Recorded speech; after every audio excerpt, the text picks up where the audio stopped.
बांगलादेशातील हिंदू अत्याचाराच्या निषेधार्थ हिंदुत्ववादी संघटनांची निदर्शनं करीत बांगलादेश सरकारचा निषेध केला।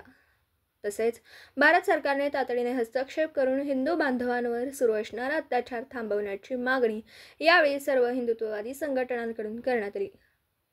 सांगलीचे भाजपा आमदार सुधीर गाडगीळ यांच्यासह हिंदुत्ववादी संघटनाचे पदाधिकारी सहभागी झाले होते। बांगलादेशामध्ये हिंदू बांधवांवर काही धर्मांश लोकांकडून अत्याचार केले जातात। यामुळे बांगलादेशामध्ये राहणारे हिंदू बांधव भीतीच्या छायेखाली आहेत। त्यामुळे तेथील हिंदू अत्याचार थांबवावा आणि जर हे थांबवत नसेल तर भारत सरकारने आपले लष्कर तेथे घुसवावे अशी मागणी यावेळी करण्यात आली आहे। A1 update news. गेले महिना 2 महिने आपण सगळेजण बघतो आहोत की बांगलादेशमध्ये हिंदूंच्यावर जो अत्याचार सुरू आहे, हिंदूंच्या प्रॉपर्टी लुटल्या जात आहे, दुकानं शेती काढून घेतली जात आहे, त्यांच्या महिलांवर अत्याचार होत आहे।